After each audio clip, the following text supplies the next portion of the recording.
ये कहानी है भोले भाले दूध वाले चंदन की, जो भगवान कृष्ण का भक्त था। सुबह जल्दी उठकर अपनी दोनों गायों को नहलाना, धुलाना, साफ सफाई करना, उनकी सारी देखभाल चंदन और उसकी पत्नी शोभा खूब मेहनत और लगन से किया करते थे। चंदन की गायों का दूध पूरे गांव में प्रसिद्ध था। बहुत ही बढ़िया गाढ़ा दूध, इसलिए हर कोई चंदन से ही दूध लेता था। चंदन के गांव में सभी ग्राहक बंधे हुए थे। जय श्री कृष्णा भैया, चंदन भैया, अरे लाओ 3 किलो दूध कर दो। जय श्री कृष्ण भैया, अभी देता हूँ।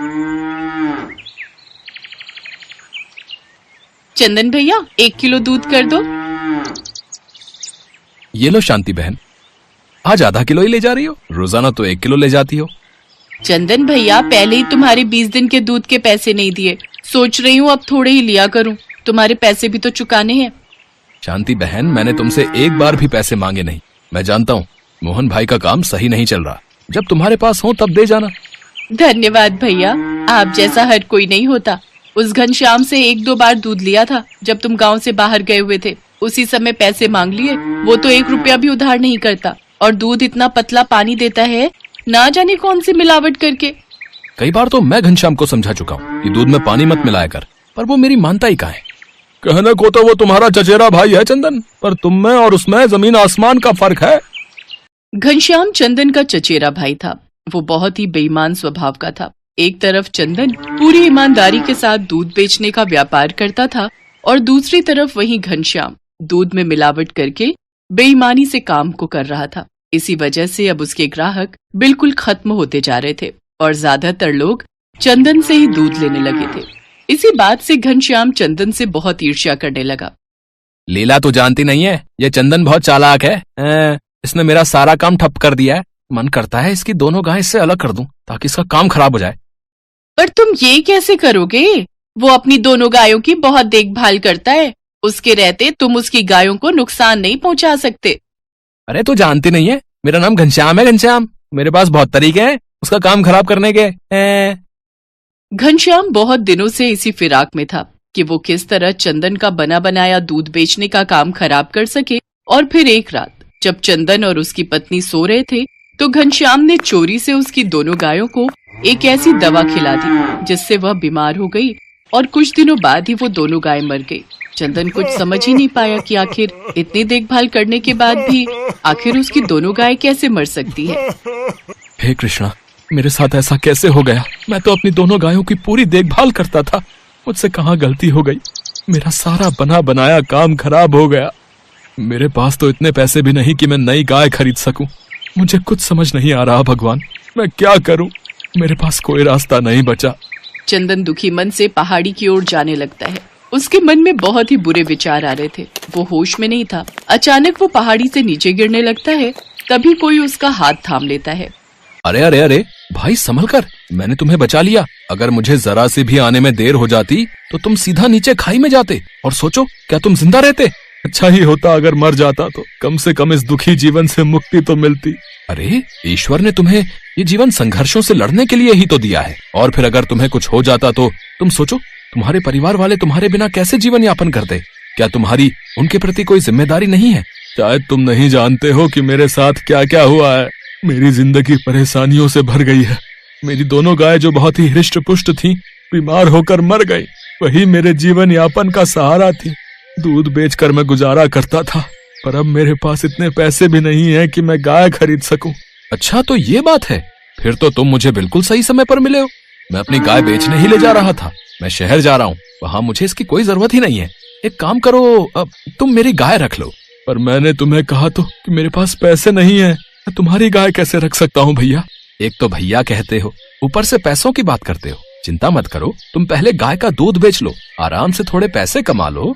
उसके बाद जब मेरी तुमसे मुलाकात होगी तो तुम मुझे धीरे धीरे पैसे देते रहना, ठीक है? आज के जमाने में तुम जैसे नेक और दयालु इंसान कहाँ मिलते हैं भैया। वैसे तुम्हारा नाम क्या है? मेरा नाम है गोपाल। चंदन उस युवक को देखता रहता है। वास्तव में वो युवक कोई और नहीं, स्वयं भगवान कृष्ण थे, जो चंदन की मदद के लिए आए थे। चंदन घर आकर पत्नी शोभा को सारी बात बताता है। जरूर वो युवक कोई भगवान का रूप होगा जो इस संकट की घड़ी में हमारी मदद को आ गया। देखो गाय कितनी सुंदर है, आराम से अपना भोजन कर रही है। चंदन की उस दिन की खूब कमाई होती है। अब धीरे धीरे फिर से चंदन का दूध बेचने का काम चल पड़ा। रोजाना ही ग्राहकों को चंदन की उस गाय का दूध बहुत पसंद आता। जो कोई भी गांव में चंदन की गाय का दूध पीता था, उसकी सारी बीमारियां भी दूर हो जाती थी। लोग उसके पास अपनी बात कहने आने लगे। चंदन भैया, तुम्हारी इस गाय के दूध का कैसा चमत्कार है। कितने सालों से मेरी माँ घुटनों के दर्द से पीड़ित थी। उन्होंने जब इस दूध को पिया तो आज वो बहुत अच्छे से चलने लगी है भैया। कहती है जब से तुम्हारी इस गाय का दूध लेना शुरू किया है तब से ही उनको ऐसा असर दिखा है। हाँ शोभा भाभी, आपको तो मैंने बताया ही था, मेरे बच्चे दूध को मुंह नहीं लगाते थे, पर ना जाने जब से मैं ये वाली गाय का दूध ले जाने लगी हूँ, बच्चे रोजाना 2-2 बार दूध पीते हैं। भला हो उस युवक का जिसने मुझे ये गाय दी। चंदन और शोभा बहुत खुश थे, पर घनश्याम से ये सब बर्दाश्त नहीं हुआ और एक बार फिर से उसने वही हरकत की। पर इस बार वो ये नहीं जानता था कि ये गाय भगवान कृष्ण की जादुई गाय है। जैसे ही घनश्याम रात के अंधेरे में चंदन के घर के आंगन में आया और गाय को नुकसान पहुंचाने लगा, गाय ने भी उसे अच्छा सबक सिखाया और घनश्याम एक रस्सी से बंधता चला गया। अरे ये कौन भला है? अरे कोई बचाओ। घनश्याम की आवाज सुनकर चंदन और उसकी पत्नी के साथ साथ गांव वाले भी इकट्ठे हो गए। चंदन, मैं भगवान कृष्ण की जादुई गाय हूँ। घनश्याम ने ही तुम्हारी दोनों गायों को गलत दवाई दी थी जिससे वह मर गई। आज भी यह ऐसा ही करने वाला था, पर यह ईश्वर की शक्ति को नहीं जानता। इसे कड़ी से कड़ी सजा दिलवाओ। इसने लालच में आकर पशु हत्या की है। नहीं नहीं, मुझे सजा मत दिलवाओ, मुझे माफ कर दो। नहीं घनश्याम, तुम्हें सजा तो मिलेगी। तुम्हारी गलती माफी के लायक नहीं है। आप सब गाँव वालों की क्या राय है? घनश्याम को सजा जरूर मिलेगी। हम अभी के अभी पुलिस को बुलवा रहे हैं। घनश्याम को पुलिस पकड़कर ले जाती है। चंदन और शोभा की आंखों में खुशी के आंसू थे। भगवान कृष्ण स्वयं उसकी मदद के लिए आए और उनकी दी हुई जादुई गाय ने आज उसके जीवन के सारे दुख दूर कर दिए। चंदन को मनी मन इस बात का थोड़ा पछतावा था कि वो भगवान कृष्ण को पहचान नहीं पाया, पर उसे खुशी थी कि आज उन्हीं की दी हुई जादुई गाय उसके साथ थी। तभी कहते हैं, भगवान किसी न किसी रूप में आपकी भक्ति का फल देने के लिए अवश्य आते हैं। बस आपको उन पर पूर्ण विश्वास रखना चाहिए।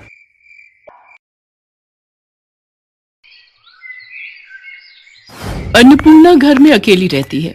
उसकी उम्र 50 साल है। उसका बेटा सुरेश अमेरिका में नौकरी करता है और वहीं पर एक गोरी मेम से शादी करके बस गया है, लेकिन वो अपनी माँ को पैसे नहीं भेजता है, इसीलिए अन्नपूर्णा बहुत गरीब है। उसके पास सिर्फ एक गाय है, उसका नाम है मालती। अन्नपूर्णा मालती का दूध बेचकर अपना पेट पालती है। सुन मालती, तुझे पता है मेरा बेटा अमेरिका में बहुत बड़ी नौकरी करता है। वो जब लौट कर आएगा तब देखना मेरे लिए कितना कुछ लाएगा। अन्नपूर्णा की आंखों में बहुत सारे सपने हैं अपने बेटे को लेकर, लेकिन सुरेश उसकी माँ को कभी याद भी नहीं करता। कुछ दिन बाद शाम को अन्नपूर्णा जब खाने का इंतजाम कर रही थी, तब अचानक से वहाँ सुरेश अपनी विलायती बहू के साथ आता है। माँ, मैं आ गया हूँ। अपने बेटे को देखकर अन्नपूर्णा खुशी से पागल हो जाती है। अरे बेटा, तू अचानक से कैसे आ गया? वो बात यह है कि मेरी नौकरी चली गई है। अच्छा, इसीलिए माँ की याद आ गई। अब ठीक है बेटा, कोई बात नहीं, कुछ दिन घर पर आराम कर। सुरेश की बीवी का नाम रोजी है। वो कहती है, क्या हम यहाँ रहेंगे सुरेश, इस छोटे से घर में? कितनी बदबू है यहाँ पर। हाँ बहू, वो मेरी गाय है ना मालती, उसी के गोबर से थोड़ी दुर्गंध फैलती है। तो निकाल दो उस गाय को। अरे ऐसे कैसे निकाल दूं, उसी से तो मेरा पेट चलता है। सुरेश रोजी को मना लेता है। अन्नपूर्णा उन दोनों को अपना कमरा दे देती है और खुद घर के बाहर मालती के पास सोती है। अगले ही दिन से रोजी हल्ला मचाने लग जाती है। वो सुबह उठकर कहती है, इतनी देर हो गई फिर भी मुझे मेरी ग्रीन टी नहीं मिली, कहाँ है मेरी ग्रीन टी? सुरेश अन्नपूर्णा से कहता है, माँ क्या कर रही हैं आप? मेरी पत्नी विलायती है, उसका ध्यान तो रखना पड़ेगा ना। ठीक है बेटा, मैं अभी बना देती हूँ। लेकिन अन्नपूर्णा को ग्रीन टी के बारे में कुछ भी नहीं पता है। वो मालती के ताजे ताजे दूध से चाय बनाकर रोजी के पास ले जाती है। दूध से बनी चाय देखकर रोजी एक झटके में चाय का कप फेंक देती है। अन्नपूर्णा को बहुत बुरा लगता है। रात को रोजी सुरेश से कहती है, सुनो, मैं ऐसे यहाँ नहीं रह सकती। अरे रोजी, कुछ ही दिन की तो बात है, रह लो ना। नहीं, तुम्हारी माँ गवार है। ये घर तो तुम्हारे नाम पर है ना, इसे बेच दो और चलो किसी अच्छे से होटल में रहते हैं। अगले दिन सुरेश घर बेचने के बारे में अन्नपूर्णा को बताता है। अन्नपूर्णा रोते हुए कहती है, ये क्या कह रहा है बेटा, इस घर में तेरे बापू की यादें हैं। तभी वहाँ गांव के मुखिया चले आते हैं और कहते हैं, हाँ, ऐसे घर कैसे बेच दोगे तुम? तुम्हारी माँ कहाँ रहेगी फिर? वो सब हमें क्या पता, ये घर सुरेश के नाम पर है। हम ये घर बेचकर चले जाएंगे। आप होते कौन हो हमारे बीच में बात करने वाले? मुखिया जी बहुत अपमानित महसूस करते हैं। सुरेश घर बेच देता है और अपनी बीवी को लेकर वहां से चला जाता है। वो दोनों एक महंगे से होटल में रहने लगते हैं और इधर अन्नपूर्णा अपनी प्यारी गाय मालती को लेकर रास्तों पर निकल पड़ती है। वो बहुत उदास है और उसकी आंखों में नमी है। ये क्या हो गया भगवान, अब मैं क्या करूं? मेरे खुद के बेटे ने मेरे साथ धोखा कर दिया। अन्नपूर्णा बस दूध बेचती रहती है और उससे जो थोड़े बहुत पैसे मिलते हैं वो उससे अपना गुजारा करती है। वो रास्ते में रहती है। इसी तरह कुछ दिन बीत जाते हैं। मालती एक दिन किसी के खेत में घुस जाती है और घास खाने लगती है। ये देखकर खेत का मालिक मालती को भगा देता है और अन्नपूर्णा को आकर धमकी देता है, देख बुढ़िया, तेरी गाय अगर मेरे खेत में दोबारा घुसी तो मैं इसे मार डालूंगा। कोई उपाय न देखकर मालती एक चाय की दुकान के पास जाती है। वहां चाय के पत्तों का ढेर पड़ा हुआ था। मालती वही खाने लगती है। वो बहुत सारे चाय के पत्ते खा लेती है। उसके बाद वाले दिन सुबह अन्नपूर्णा जब मालती से दूध निकालने जाती है तब एक चमत्कार हो जाता है। दूध के बदले चाय निकलने लगती है। अन्नपूर्णा चौंक जाती है। अरे ये क्या, मालती दूध नहीं चाय दे रही है? गजब हो गया, ये तो चमत्कार हो गया। कुछ ही देर में चारों तरफ ये खबर फैल जाती है और बहुत सारे लोग गाय से निकलने वाली चाय पीने के लिए लाइन में खड़े हो जाते हैं। अन्नपूर्णा एक कप चाय 10 रुपए में बेचती है। सब कुछ देखकर मालती के चेहरे पर भी मुस्कान आ जाती है। चारों तरफ हड़बड़ी मच जाती है। वाह, ये चाय तो कितनी स्वादिष्ट है। मुझे एक और कप दो। मुझे भी दो, इस बोतल में भी दो, मुझे घर ले जाना है। अन्नपूर्णा पूरा दिन चाय बेचती है। इस तरह एक दिन में वो हजारों रुपए कमा लेती है। हे भगवान, आपका लाख लाख शुक्र है। आपकी वजह से ये चमत्कार हो पाया है। मालती भी अपनी भाषा में भगवान को धन्यवाद देती है। कुछ महीने ऐसे ही चाय बेचकर अन्नपूर्णा बहुत अमीर हो जाती है और वो रहने के लिए शहर में एक घर खरीद लेती है। चाय बेचने के लिए एक दुकान भी खरीद लेती है और घर के बाहर एक खुली जमीन भी खरीद लेती है ताकि मालती आराम से टहलते हुए घास खा सके। ऐसे ही खुशी खुशी दिन बीतने लगते हैं, लेकिन उस तरफ सुरेश को कोई नौकरी नहीं मिल पाती है। अब क्या होगा रोजी? मुझे नौकरी नहीं मिल रही है और घर बेचकर जो पैसे मिले थे वो भी खत्म होने को हैं। अब हम इस होटल में भी नहीं रह सकते। ये सुनकर रोजी गुस्सा हो जाती है और कहती है, तो फिर तुमने मुझसे शादी क्यों की? गरीब भिखारी कहीं के।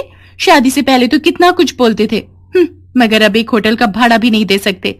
तुम रहो अकेले, मैं जा रही हूँ। जा रही हूँ मतलब? तुम मुझे अकेला छोड़कर कैसे जा सकती हो? मैं एक बेरोजगार इंसान के साथ नहीं रह सकती। मुझे पता था कि तुम्हारे साथ ऐसा ही होगा, इसीलिए मैंने एक बॉयफ्रेंड पटा लिया था। वो मुझे लेने आ ही रहा होगा। इतने में होटल के बाहर एक लड़का कार लेकर आता है और रोजी उसमें बैठकर चली जाती है।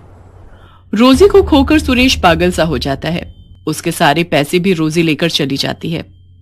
होटल से सुरेश को लात मारकर निकाल दिया जाता है। सुरेश अपने ही मन में कहता है, अब मैं क्या करूं? माँ के पास लौट जाऊं? नहीं, मैं माँ को अपना चेहरा कैसे दिखाऊं? सुरेश पागलों की तरह रास्तों में घूमता रहता है और भीख मांगकर अपना पेट पालता रहता है। एक दिन घूमते घूमते उसे चाय देने वाली गाय के बारे में पता चलता है, लेकिन उसके पास पैसे नहीं है। वो लाइन में खड़ा हो जाता है और अपनी बारी आने पर कहता है, क्या आप मुझे एक कप चाय दे सकती हैं? मुझे बहुत तेज भूख लगी है, लेकिन मेरे पास पैसे नहीं है। सुरेश को देखकर अन्नपूर्णा तुरंत पहचान लेती है। अरे बेटा तू? माँ, आप? अन्नपूर्णा सुरेश को गले लगा लेती है और रो पड़ती है। सुरेश भी रो पड़ता है। वो अपनी माँ को सब कुछ बताता है। सब कुछ सुनकर अन्नपूर्णा कहती है, कोई बात नहीं बेटा, सब ठीक हो जाएगा, सब कुछ ठीक हो जाएगा, मैं हूं ना। माँ, मैंने आपके साथ बहुत बुरा किया, क्या आप मुझसे गुस्सा नहीं हो? एक माँ कभी अपने बेटे पर गुस्सा रह सकती है क्या? आजा बेटा, ये सब कुछ तेरा ही तो है। हमेशा याद रखना बेटा, माँ तो माँ ही होती है। माँ जैसा प्यार इस दुनिया में कोई नहीं कर सकता। सुरेश रोते हुए फिर से अपनी माँ को गले लगा लेता है। इसके बाद से सुरेश और अन्नपूर्णा मिलकर चाय बेचने लगते हैं। माँ बेटा मिलकर बहुत खुश रहते हैं। सुरेश को माँ की ममता और प्यार की कीमत पता चल जाती है और मालती खुशी खुशी चाय देकर इस परिवार का हिस्सा बनी रहती है।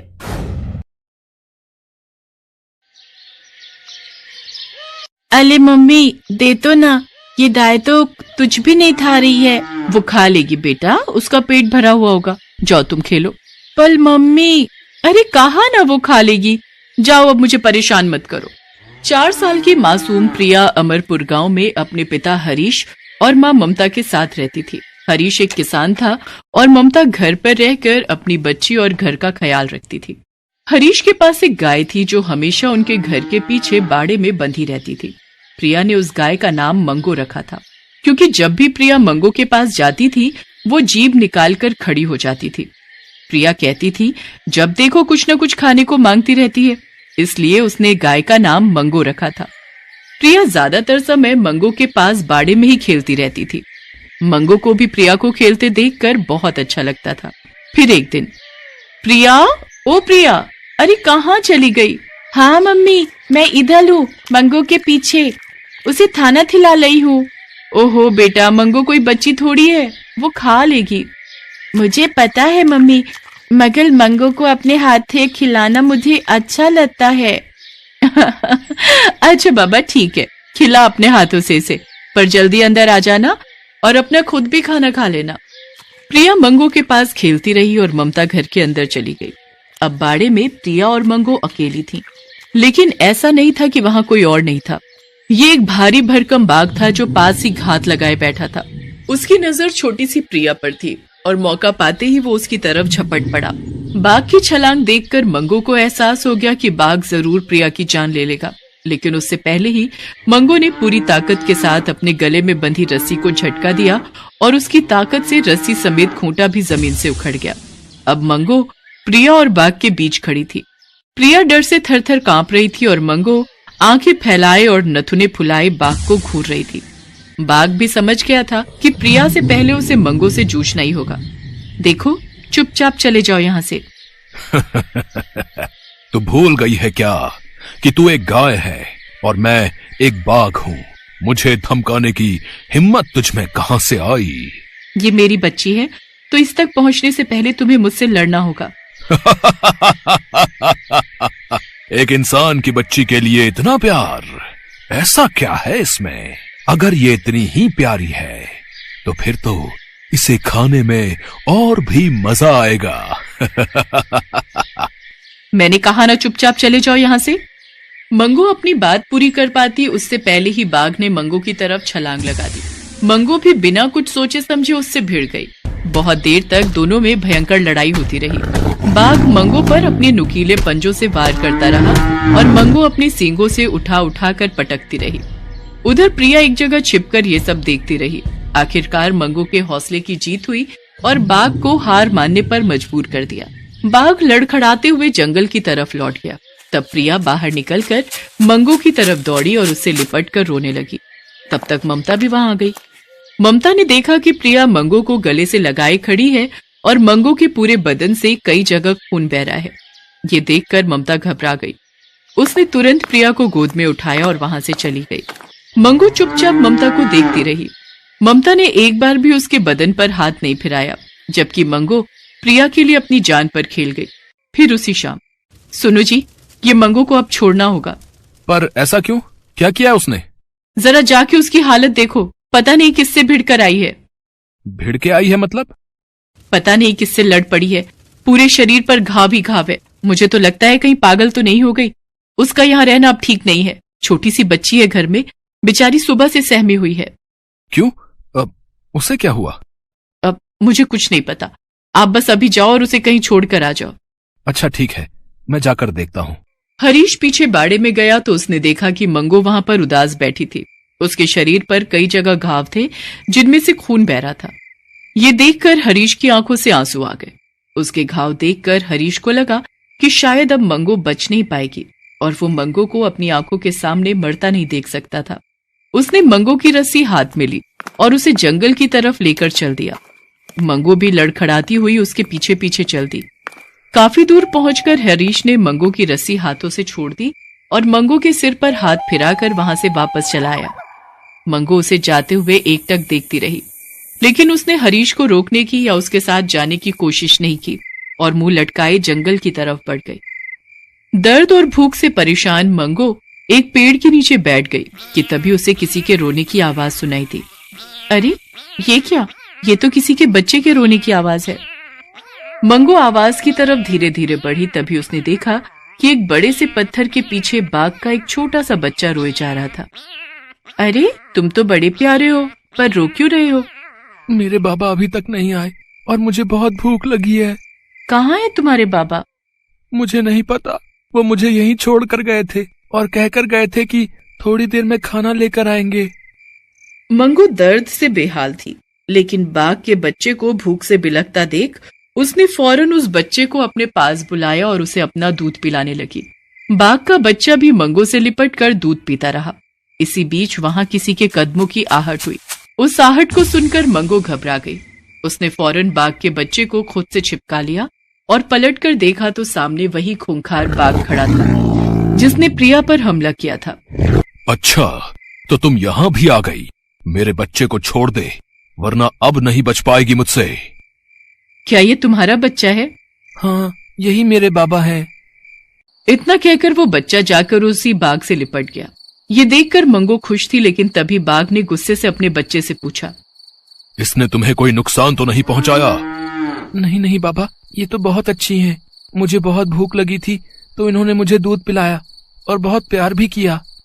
अपने बच्चे की बात सुनकर बाघ हैरान रह गया। उसका नजरिया मंगू के प्रति एकदम बदल गया। वो मंगू के पास आया और बोला, अब मुझे माफ कर दो, मैंने तुम्हें गलत समझा। मुझे लगा कि तुम मेरे बेटे को नुकसान पहुंचाने आई हो, पर मैं ये भूल गया कि उस दिन तुम तो एक इंसान की बच्ची के लिए अपनी जान पर खेल गई थी। कोई बात नहीं। अच्छा, तो मैं चलती हूँ। रुको, वैसे तुम यहाँ क्या कर रही हो? तुम तो वहाँ उस इंसान के पास रहती थी। मंगू ने उस बाघ से कुछ नहीं कहा और आंखों में आंसू लिए वहां से चल दी। वो चलते हुए लड़खड़ा रही थी। ये देखकर बाघ के बच्चे ने कहा, ये कितनी अच्छी हैं, पता नहीं किस गंदे जानवर ने इन्हें चोट पहुंचाई। बाघ के पास अपने बच्चे के सवाल का कोई जवाब नहीं था। मंगू वहां से चली गई और रात भर जंगल में भटकती रही। फिर अगले दिन उसी बाघ ने देखा कि एक शेर मंगू की जान लेने की कोशिश कर रहा था और मंगू पूरी ताकत के साथ उसका मुकाबला कर रही थी, लेकिन उसकी हालत खराब थी और वो कमजोर पड़ रही थी। मंगू की जान खतरे में देखकर बाघ शेर से भिड़ गया और फिर दोनों ने मिलकर शेर को वहां से भगा दिया। बाघ मंगू को अपने साथ अपनी गुफा में ले गया। मंगू को देखकर बाघ का बच्चा बहुत खुश हुआ और वो मंगू के घावों को चाटने लगा। बाघ वहां से चला गया और मंगू उसके बच्चे के पास बैठ गई। ऐसे ही कई दिन बीत गए। बाघ हर रोज शिकार करता और उसका बच्चा मंगू के साथ खूब खेलता। वक्त गुजरा तो मंगू के घाव भी भर गए और वो बिल्कुल अच्छी हो गई। फिर एक दिन, मुझे यहाँ बहुत दिन हो गए हैं, अब मुझे चलना चाहिए। लेकिन तुम जाओगी कहाँ? उसी गांव में। हो सकता है कि मुझे कोई इंसान फिर से अपने पास रख ले। वैसे भी गाय घरों में ही अच्छी लगती हैं, सड़कों या जंगलों में नहीं। ठीक है, लेकिन तुम्हारा एहसान है मुझ पर, तो कभी भी तुम्हारी कोई भी मदद कर सकूं तो मुझे बहुत खुशी होगी। बाघ और उसके बच्चे से विदा लेकर मंगू गांव वापस आ गई। वो सीधे हरीश के घर पहुंची तो प्रिया उसे देखकर खुशी से उछल पड़ी। मम्मी मम्मी देखो, मंगू आ गई। हैं? ये फिर वापस आ गई? मंगू को वापस देखकर हरीश और प्रिया बहुत खुश थे। दोनों मंगू से जाकर लिपट गए। तभी पीछे से किसी के गुर्राने की आवाज आई। वहां दो भेड़िए खड़े थे जो हरीश और प्रिया को घूर रहे थे। उन भेड़ियों को देखकर हरीश और प्रिया बुरी तरह घबरा गए, लेकिन अगले ही पल झाड़ियों के पीछे से बाघ निकला और मंगू के साथ जाकर उन दोनों भेड़ियों के सामने खड़ा हो गया। और फिर वहां पर जो हुआ उसे देखकर ममता और हरीश दोनों को अपनी गलती का एहसास हो गया और उन्होंने मंगू को बड़े ही प्यार से वापस अपना लिया। अब मंगू के पास दो परिवार थे। एक जगह वो प्रिया उसकी बच्ची थी तो दूसरी तरफ जंगल में वो एक बाघ के बच्चे की माँ थी। हेलो दोस्तों, कैसे हैं आप सब? हमारी कहानियाँ देखने के लिए हमारे चैनल को सब्सक्राइब कीजिए और हाँ, बेल आइकॉन पर क्लिक करना मत भूलिएगा।